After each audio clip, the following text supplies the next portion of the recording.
This is Richard back at you. We got Ethan's 350 transmission case here out of the parts washer that we got all cleaned up. If you remember the first video, this is video 2 of 2.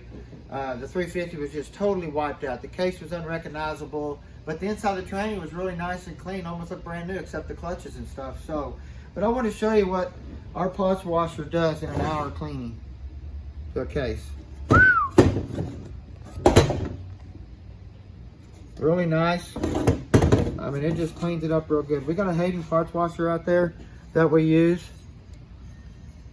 It cleans them up really nice. New bushing in there. But I'll show you our parts washer really quick. It's been around for a while. How long have you had it, probably? I've had it a long time. I've tried to buy a spare motor, but they won't sell me a motor because the motors don't ever go out, so, or the pump. So. Right? Yeah, we clean it. Our parts washer here.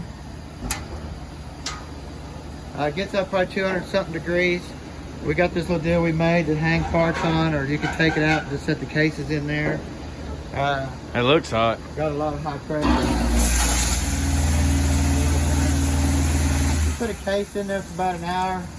It comes out really clean. It does a really good job. So that's how we get all these trannies clean. Come over here. I got one more thing I want to ask you guys. Or show you guys. Now, I see a lot of rebuilds out there on 4L60Es and stuff like that. I want to know how you guys are changing your seals on your low reverse piston. I don't ever see anything out there about that. See a lot of builds, but I don't see anybody pulling that piston out or the tool. Now we use this tool right here to get down in here. This one will do a 4L60Es, 350s and stuff like that. Then I have another one that does power glides. But I was just wondering how y'all are doing that. I don't ever see anybody doing that and taking out, changing them seals. So those seals are really important for your reverse engagement. Them seals are hard. You'll have delays. Your low reverse clutch will burn out. All that type of stuff. I've never had to, that I haven't taken them out, that seals weren't wore plumb out. Actually, when I took them out of this one here, let me find them. Actually, I think they just broke. Let me find them. Yeah, here's one right here. Oh, yeah. Looks like right plastic. Here. Yeah. Oh, wow. That's what that looks like.